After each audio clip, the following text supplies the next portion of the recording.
So hi everyone, happy Friday. Welcome to another discovery session with Efficiency Canada and friends, and actually Efficiency Canada and our staff today. So I'm Natalie, Irwin, Director of Stakeholder Engagement here at Efficiency Canada. Thank you for joining us today and to learn more about a project we've been working on for a few months now. Really excited to get started. But before we start, a reminder to everyone that our guest speakers will present for approximately 20 minutes, and then we'll open the floor for Q&A for another 20 minutes. There are two ways to ask questions. One is raise your hand and I can unmute you. You can ask your question yourself. The second way is use the Q&A box at the bottom of the Zoom screen. You can type during the presentations, but we won't actually get to the Q&As until the presentations are over and we're in the official Q&A section of the discovery session.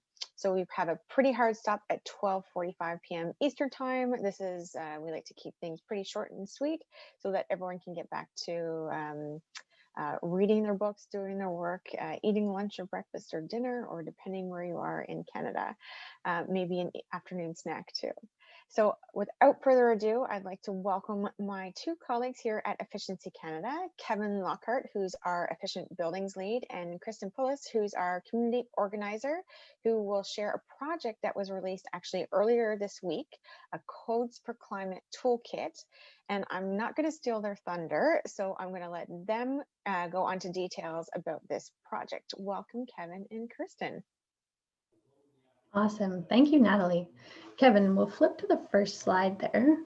So thank you everyone for coming. Today, we are going to be talking about our Codes4Climate Toolkit, which is a toolkit to support building code advocacy. And it was just released earlier this week. So hopefully everyone has seen it at some point on their social media channels and in their emails. But if you haven't seen it yet, the link is just in the chat there.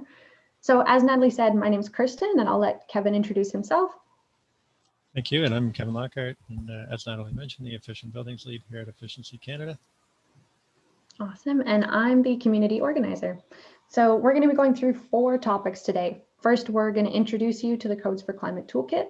We're going to walk through some of the actions that you can take to advance building performance. We're going to coach you on how you become an advocate for codes, and then we've got time for group discussion, which I'm really looking forward to everyone's questions. At Efficiency Canada, we've got 3 major priority areas. We're working on zero carbon buildings and facilities. We are working towards a net zero productive economy, and we want everyone in Canada to have access to meaningful careers. And the value and the beauty of advanced energy efficiency performance in our building codes is that it hits all 3 of these categories. The connection to zero carbon buildings is obvious, but when we look at a net zero productive economy, we know that improving the standards for our newly built homes and businesses and commercial buildings will lead to, it'll stimulate new product chains. We'll see expanding markets where these new building codes are put in place. And there are great careers that come along with this work where people can see the direct impact of the homes that they're building and the products that they're designing on the lives of Canadians. So it's an important tool that hits all of the goals that Efficiency Canada is working on. Thank you, Kirstin. And thank you everybody for coming today, and thank you for the reception that the Codes4Climate Toolkit has had already. It's always interesting when you're working on a project for several months and release it out into the world, and it's been well received, which is great. So how did we arrive here? How did we arrive at a toolkit? And so we back up a little bit to 2016 with the Pan-Canadian framework.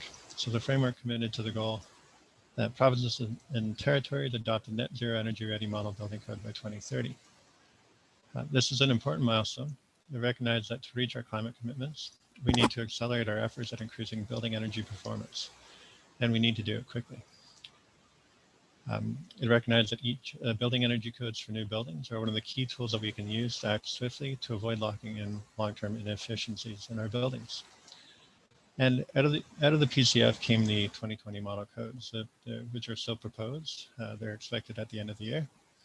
And given that they're nearing the end of the development, we have the toolkit to help with the adoption of better building codes through the provinces and territories. So why a toolkit? Why building codes, and why now? And first, the toolkit is meant to serve as an introduction into building codes for municipal and climate advocates. It's also meant as a starting point for their advocacy efforts. And so the toolkit sets out to position building codes as climate action and to help create a wave of building energy code adoption advocates. It's meant to demystify the world of building codes and make them more accessible. And it's also meant to deliver information and tools related to building code adoption.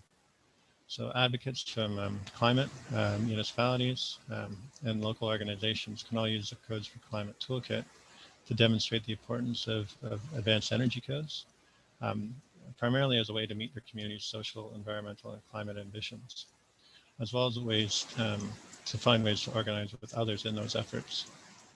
Now, why building codes? Building energy codes are the best way we have to ensure that every new building constructed is a long-term asset. And although the proposed 2020 model codes are still under development, and as we pointed out in the past, there is still room for improvement. They are important in that the tiered code framework, in which each step progressively increases the energy performance of expected of the buildings. It has the potential to affect a significant proportion of the energy use in new buildings and the emissions associated with that energy use. So codes, as Kirstin mentioned, have a number of benefits, including more comfortable, healthy buildings for owners and occupants, and also helping communities reduce emissions and enhance the livability of their community. And why now? So by starting the provincial and territorial adoption efforts now, we can build the grassroots momentum needed to push provinces and territories to adopt the upper tiers of the proposed model codes, and also, where needed, to advocate for amendments that strengthen the energy performance requirements of building energy codes as they're adopted in each province. And so Kirstin's going to kick us off with some building code trivia. Awesome. Thanks, Kevin. So Natalie is going to launch a poll that you'll be able to answer some quick questions. We know that our audience, we're lucky, is very well informed. So we wanted to test everyone's knowledge and see what you already know. If there's something that you don't know the answer to, this is all information that you're able to find in our Codes for Climate toolkit. So if you are the competitive type and you want to get all of the right answers, you can open up the toolkit and start digging around to see what's in there and find the answers to these questions. But otherwise, take your best shot. And it's just for fun. Sadly, there's no prizes today. So hoping to see some answers rolling in soon as you make your way through those questions. I tried to pick things that were tricky, but not too tricky. So we'll see how everyone does. A few minutes later. So I think we'll close that. Sorry if you weren't able to get your answers in, but we'll go through it now. So I'll go through each of the answers and we'll just keep the results open so you'll be able to see. So what year was Canada's first building energy code introduced? It was in fact in 1997. I put some really early dates in there to throw people off, but it's only been about less than 20 years since we've had these kinds of codes in place. How many provinces and territories exceed the energy standards of the 2012 and 2015 NBC? Just two. We've got BC and Ontario. So lots of places that we've got improvements to make. And for our third question, a recent study by the Vancouver Economic Commission found that their energy step code is forecasted to create a $3.3 billion market. So that's, when we're looking at those extra benefits that come from building codes, this is one of those great examples that, that's the proof. That's what we're hoping to do here. So thank you everyone for answering those questions. We got a lot of right answers and some less correct answers, which is the point of this toolkit. So Kevin's going to talk about what else you can find in there and all the great information we have available. Thank you. And as Kirstin mentioned, our audience here today is, I would say, the proverbial choir that we're preaching to, or a learned audience. So getting into what's in the toolkit, it's really set up for those that are new to the world of building codes. And so it's set up for users to quickly find the information they need, that they need to learn about, and that they need to advocate for better building energy codes. It's meant to increase the awareness of how building codes are developed and adopted, and the role of different levels of government in those processes. It also explains what tiered codes are and what terms like net zero energy ready or net zero energy mean, and how they fit into the building code adoption puzzle. It provides tools that advocates can use to call for the adoption of the upper tiers of the proposed model codes in their province, as well as stronger local building regulations. So It dives into the role of municipalities and also offers points and counterpoints to common arguments against building code adoption. And it also provides tools that users can use can apply to their advocacy efforts.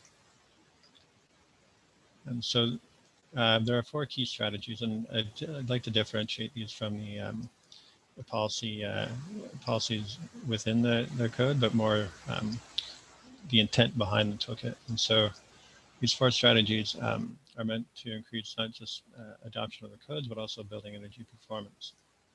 And so the first is to advocate for quick adoption of stringent energy codes across the country. To help municipalities lead the charge when it comes to action in energy performance and the building sector, and drawing connections between buildings and climate action. And the final point is encouraging municipalities to work and advocate together. Awesome. So the first piece of this is that we want to be able to advocate for stronger codes through adoption of the 2020 model building codes. And the point of the toolkit is that we want to make it very clear how advocates can make change. The adoption process is a long one. It takes 1.5 to 2 years, and it's not as simple as just adopting the model codes. There's different tiers that can be adopted, and ideally we want each province and territory to adopt a high level of the tier. And there's also opportunities to make amendments and introduce new measures that strengthen the codes. Throughout that whole process, we also want to be preparing the province through workforce development, preparing for compliance, so that once that code rolls out, we're as prepared as we can be to hit the ground running. So there's quite a bit of work that's going to go into this, and we need to be training our sector and preparing ourselves to be advocates for stronger codes through adoption. Thank you. And so advocating for greater municipality, or as I like to call it, helping Canadian municipalities lead the charge. And so we've already seen a number of Canadian municipalities declare a climate emergency. This speaks to recognition of the need to optimize building energy efficiency to meet their goals. And strong building energy codes can help them do so at scale. But these municipalities need building codes that meet the scale of their ambitions as well. And so municipalities across the country need to have powers to adopt a tier that matches the future they envision for their community. And this means that they need to call for changes that allow them to adopt a higher tier than that of their province or territory if their jurisdiction is prepared. They also need ways to, they need to find ways to take immediate action, given that code development can take some time. This includes using construction standards such as green development standards, and also encouraging things like zero carbon heating in hot water systems and embodied and operational carbon measures. And I think an important point in this sense is that, as we've seen in the work in the BC Energy Subcode, municipalities are far more effective when they can take a regional approach, where they move forward together in terms of building energy performance regulation. And so connecting buildings as a tool for climate action. And I think, again, in our circles, this is already the case, but it needs to, that point needs to be made more broadly. And Canadian buildings account for about a quarter of total final energy consumption and about a fifth of greenhouse gas emissions. So they're clearly positioned as a sector that we can address emissions within. This also places building energy codes as one of the best paths we can use to reduce energy waste and emissions. So the toolkit outlines the role of building energy performance as a tool for climate action, and it really seeks to empower advocates to better help their community prepare for the adoption of the model codes in the coming years. How would they prepare their community? One example as a first step could be developing grassroots building energy code campaigns in each jurisdiction. This could include municipal officials and staff, as well as climate activists, and of course, the building and construction sector. It could also include things like preparing code adoption stakeholder councils, or by conducting readiness assessments that seek to address any outstanding needs, such as workforce or sector readiness. And Kirstin? Awesome. And the last strategy we want to highlight is that we want everyone to be able to speak together with one voice. And what that means is leveraging your own network to bring new people into the conversation, building coalitions with all of the different stakeholders who are impacted by building codes. It's a really, it's an interesting topic because there's a lot of different interests and organizations who are impacted by model code adoption. And so with the toolkit, we can establish a common base. We can have, be prepared to respond to arguments. We can have the information that we need to speak as one community.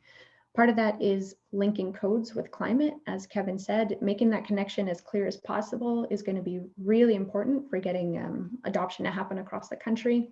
And when we can do this, when we speak with one voice and come together, it allows us to build a strong movement for better building codes that can counter the existing voice, which really wants the status quo, doesn't want things to change. So we need to be as strong and stronger than that argument. And so, Kevin, I'll have you flip to the next slide. Part of our strategy to do this is that we have an Action on Building Codes Council. So one of the challenges with building a movement all across Canada with something that will happen provincially and municipally is that it's not just one project we're trying to do. We've got a whole bunch of different projects, a whole bunch of different contexts. What's going to work in Nova Scotia might not work in Ontario, which might not work in PEI. And so we are lucky enough to have a council of leaders who are willing to work with us and help us build strategies so that we can get codes adopted in each and every province and territory across Canada. So if you're looking for someone to lean on to learn more about what's going on in your province or territory, to be that leader in charge of moving things forward, that's going to be your ABC Council representative. I've thrown a link into the chat so you can go and check out who's involved with this work. And we are still looking for a few folks. So if you are living in or well connected in PEI or Newfoundland and Labrador or in the territories, and you want to find out more about this role and how you can be involved, definitely reach out to either me or Kevin. We would love to have you involved. And I'm going to flip to our last slide now. And so I want to talk about how you can become an advocate for codes and some of the ways that you can take action. There's 5 categories of actions, and each of these are outlined in the toolkit. So if there's something that you want to learn more about, if you're looking for some training, check out the toolkit and go to your additional resources and materials section and find other tools that you can use. The main thing we want to do is build our networks out. So that's having conversations, inviting new organizations to be a part of the conversation, sharing things on social media. All of this will help expand the movement for advanced energy performance in our buildings. You also need to reach out to media, and this happens at key moments in campaigns. So we don't want this to be a process that happens quietly and in the background. We want to make sure that there's a spotlight shined on these key moments and key actions. So you can write an op-ed, you can reach out to different media contacts. Again, there's training and there's templates and information in the toolkit for how to do that. When there's a key action coming up or something really important that needs to be done, that's a measurable goal, you'll need to prepare a campaign. So that might be something like getting a few municipalities to sign on to a letter or organizing a calling campaign to provincial representatives. And there's information in there about how you design a campaign, what are some strategies you can use to get people involved. All of that's in there for you. We also need to get policymakers on side. Obviously, whenever you are making a key change in government, you need to make sure that policymakers are informed, that they understand the issue, they understand the importance, and they are prepared to side with you. So we can start those conversations right away. We've already had a few people share the toolkit with their representatives, and we're seeing some really positive conversations start because people want to understand this issue and they want to know more. And lastly, we can connect with the ABC Council. So as I said, they're great volunteer leaders who are excited to get things moving. So definitely feel free to reach out to those folks and see how you can get things started. And that's what we've got for you today. So thank you for coming to listen to what we had to share and for checking out the toolkit, and really excited to see what questions we've got today. That's perfect. Thank you, Kevin, and thank you, Kirstin. That was a lot of information, a lot of work I know went into the toolkit. So it's nice to see it actually launched and share it with everyone. And it's nice to see the number of people on the call today. We actually had to go to YouTube Live. We had a lot of demand for today's session. And actually, on that note, we actually do record all the sessions for Discovery as long as our presenters agree to it, which they usually do. Make a compelling argument, and we post it on our website under our education tab. So they're usually up mid next week, the following week of each session, if you're ever interested in those. They are there. And a reminder, there are 2 ways to ask questions. One is raise your hand and I can unmute you. You can ask your question. The second way is the Q&A box. I see people are already populating it, so thank you so much. Feel free to chat in the chat, but put your questions in the Q&A box. It just makes it a lot easier, just so I don't miss anything there. And before we open the floor to questions, a quick reminder that we do have one rule, which is the same rule for our presenters, and that is no sales pitches, please. And that includes statements disguised as questions. So the first question I have is actually, Kirstin, you mentioned the Building Code Council leaders in each province. How do people reach out to them? Like, where can they find who their lead is for their province? For sure. So they are listed within the toolkit. So I did share the link, and I'll share it again here quickly. So when you follow that link and go into the toolkit, you'll be able to see each of the ABC Council members, which province they're working in. And if you click their name, you'll have their email address. You can also reach out on LinkedIn, and they're expecting to hear from you and looking forward to connecting. So please reach out and start building those connections.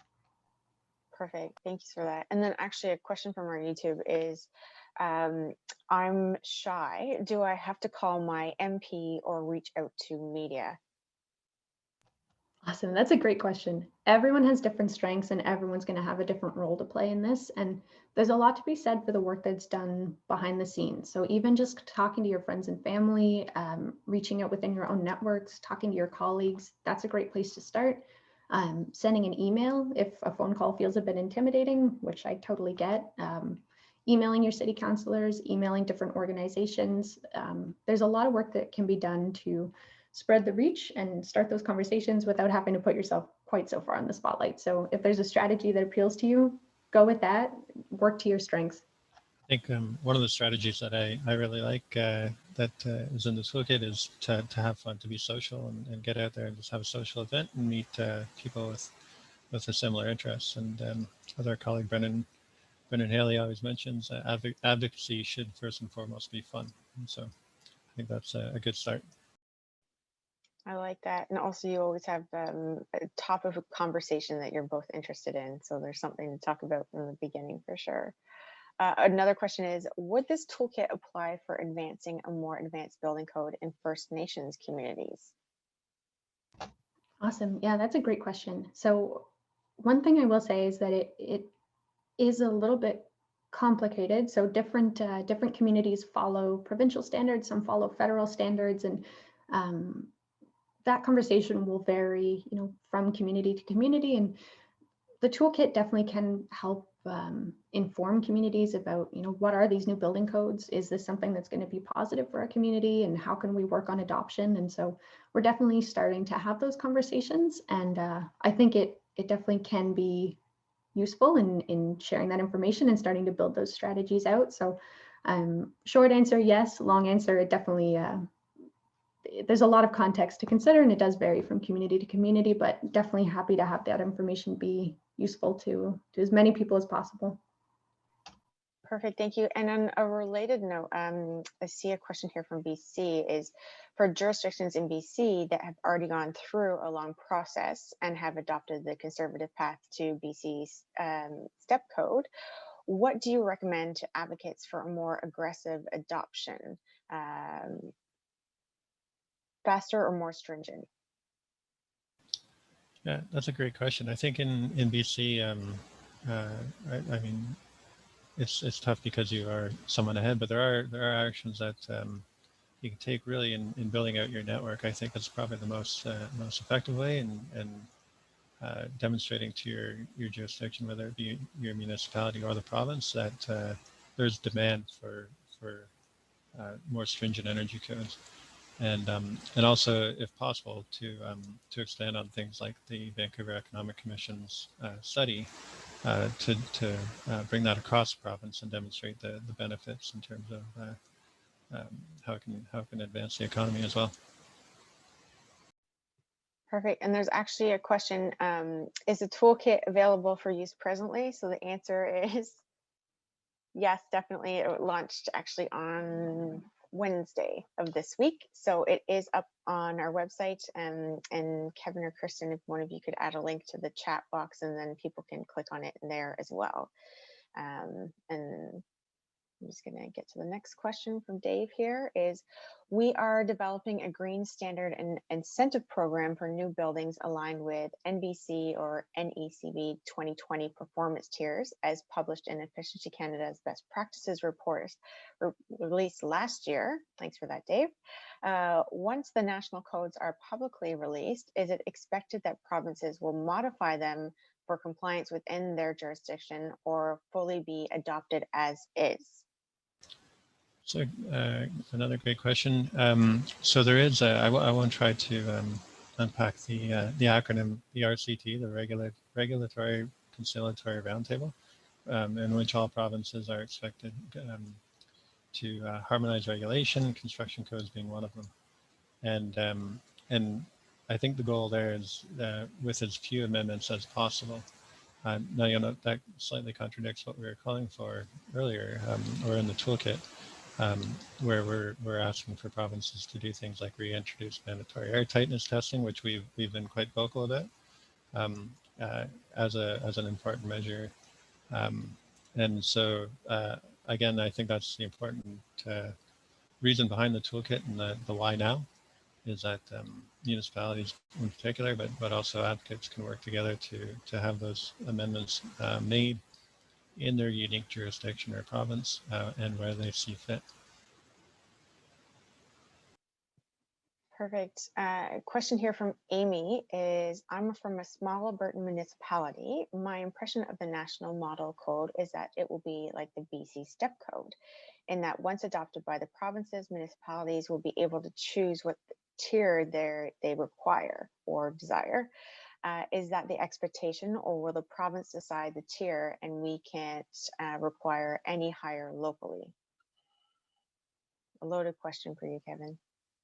And again, similar to the last, it's hard to say across all provinces and territories, but generally municipalities outside of BC can't go ahead of their provincial provincial code adoption or the provincial tier. And so again, the time needed between now as model codes are being developed and wrapping up, and when they're expected to be adopted, that time is really crucial to work towards the changes that's needed.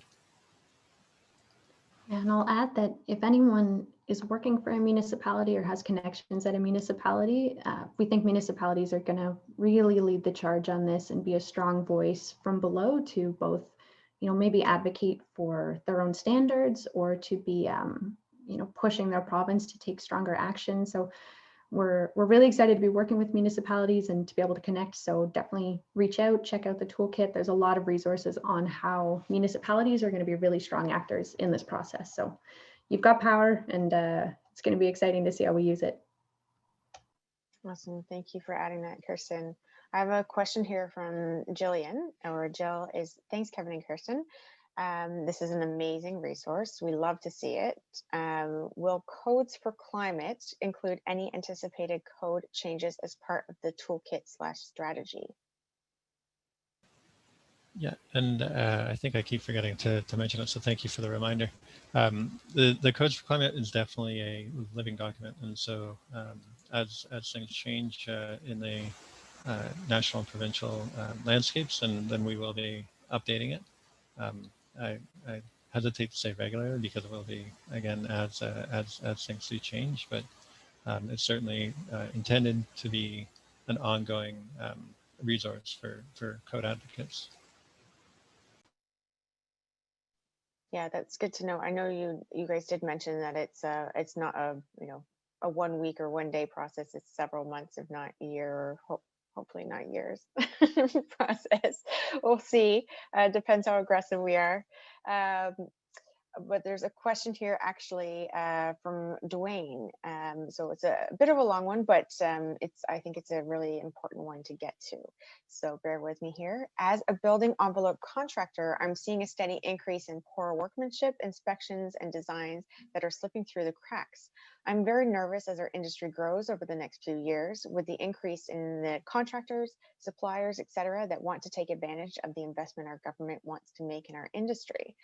Who or how can we discuss these issues and try to get our industry and government up to date on the weaknesses of the present system and try to fix them before we start seeing failures and our industry gets the blame instead of getting directed where it's due? That's a great question. Thanks. Yeah, Dwayne, thanks for bringing this up. I think it's definitely something, it's why we're trying to highlight this isn't just about adoption. If every province right now just adopted these new codes, we wouldn't be where we need to be. There's a lot of work to be done to prepare each province and make sure that the workforce exists, that they're trained and qualified and ready to do the work. And so Efficiency Canada is definitely going to be working on this. We're always trying to have conversations and highlight these challenges to the different levels of government. And we're excited to have this sector be a part of that work as we try to push for, workforce development, getting training to the folks who need it, and making sure that everyone is brought along through this process. It's going to be, like I said, it's a big project, but it's important that we are working on all aspects of it. Yeah, and if I can just add, so the toolkit's very focused on adoption, but development is another important important aspect of the codes that advocates can get involved in. And so it is an open process that you can observe, and through the National Research Council, you can sign up to participate in those that code development process. And if you have any hesitations or obstacles, please contact us or the ABC Council members. And I'll also add to that, for any homeowners or business owners that are on the call or this webinar today, best practice is to get 3 quotes and also make sure you do reference checks. That's definitely something you should do. Highly recommend that. A question here from Remy is, do these new building codes only apply to new builds, or will there be standards for retrofits to bring older buildings in line with the new standards? Awesome. Yeah, thanks, Remy. So these new codes will only apply to new builds, but that's not to say that the conversation ends there. There is talk of, the development of a retrofit code. And so, this is one piece of a bigger project and a bigger conversation. So good question. Thanks for that. A question here from Zaina is, have you factored in installation skills in this toolkit? Awesome. Yeah. So in terms of, the skills it requires to build these kinds of homes and the skills required to, meet these different tiers and build homes to these different energy efficiency performance standards, it's not quite what we're focusing on in the toolkit. So we're focusing on how to advocate for model codes, but there are really great resources out there to look at those skills and to learn those skills. I know I was just shared a resource by NEMA Canada that focuses on that. So the information is definitely out there. So I'll try and grab that link and put it in the chat, but otherwise I can follow up with that later on, or you can send me a message, but it's out there for you for sure.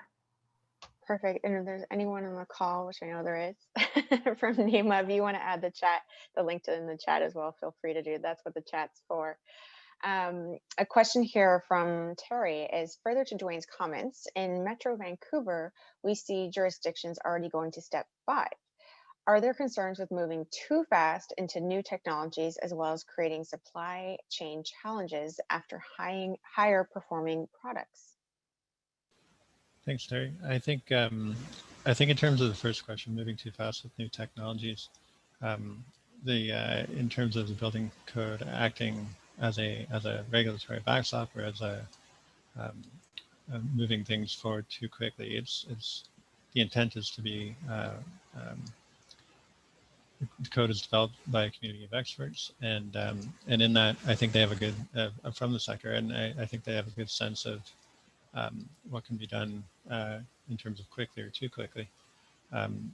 No, it's also change is difficult, and it can be a process that presents challenges. I think those have to be taken on a case-by-case basis, but also we need to support code development and code adoption through resources. So again, with BC, there's been a great number of resources in education materials, awareness materials through the Adoption Council. I can't remember the name right now, but I think we need similar to that across the country with the model codes. And the second part of the question, I think, disappeared. So. Oh, sorry, that's me. That's okay. It's lost to us now. Sorry about that. I think in BC they're actually just called the BC Step Code Council. So if anyone's looking for it, a question here actually for Eric, I think is for Kirstin, from Eric for Kirstin, or Kevin, feel free to chime in as well, is what is the role of the ABC Council in promoting the toolkit, and are they available to support efforts in their provinces/territories? Awesome. Thank you, Eric, for asking my favorite question so far. I love talking about the ABC Council. So yeah, Kevin is a very smart guy, and he knows more about building codes than almost everybody I know, but he's just one person. And so he can't be working in every province and territory and municipality across the country. And so definitely the ABC Council is going to be really key in pushing efforts in each province and territory. So we'll be partnering with them to develop different strategies and to figure out the plan, to understand the context. And so if you're looking to get involved, that's a great place to start. If you've got efforts underway and you need some support, reach out to myself or your ABC Council member. We'll be working together. And so if you reach out to one or the other, we'll all be involved in doing our best to keep things moving forward. So they're going to be really integral, and they're a super smart group of people who's going to, I think we'll see some great things happening over the next few months. Awesome. I see that we just have one more question. I was going to say out of questions. I'll let Laurie's question come in here. This might be too deep into the weeds. We'll see here. But I'll ask it anyway. What role do our building code inspectors/safety code officers play in implementing tiered codes? What capacity building needs to be done with these professionals to get them prepared to implement new codes? That's a great question. And thank you. And I remember Kara's question as I was looking as well, and it had to do with future supply chain issues. And I think to answer both of those questions, the point I would like to make is that we're looking at least a couple of years until the base of the tiered codes are available in each province. From that, net zero energy ready are the end goal. And so we do have, we have the time, and the important point to make is that we have to use that time effectively. And so we need that broader ecosystem of supports, be it enabling financing or upskilling of the workforce. But we have the time. We need to make the big effort in order to have a smooth landing in 2030 and beyond. And then just lastly, I have a question for Kevin and Kirstin. I'm just wondering if you could share anything like a final close, words of wisdom, wishes for those on the webinar that are joining us. What would that be? I'll start with you, Kevin. Mm-hmm. I think just again following up on that same point with advocates.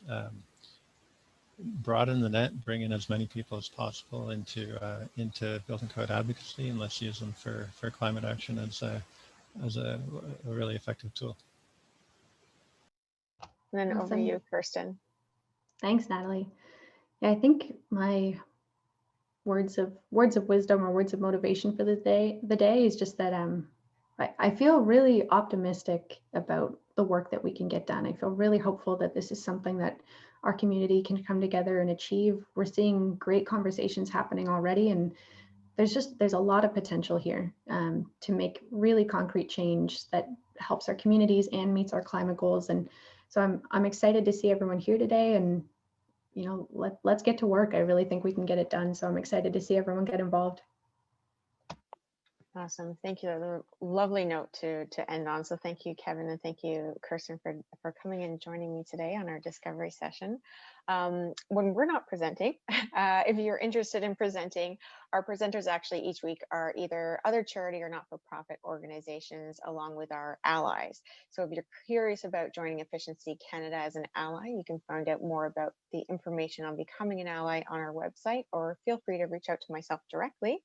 And next week, we're going to be joined by HRAI, who will share the results of a recent study conducted by Dunsky Energy Consulting that highlights the unique benefits of ground source heat pump systems to the long-term development and management of sustainable electricity grid. So the study actually shows that the societal benefits go well beyond the known benefits of ground source heat pump systems to reducing energy use and carbon emissions. So the I can't say that word, implementation of system planning are substantial and warrant a closer consideration by policymakers. Our guest speakers from HRAI and Dunsky will summarize the study's findings to discuss key policy tools that can aid in making those benefits a reality based on a survey of other jurisdictions. So another fantastic session to look forward to. Thank you again, Kevin and Kirstin, for joining me today. And I look forward to having everyone check out our toolkit that just launched this week. Thanks, everyone. Have a happy Friday and a wonderful weekend. Take care. Bye.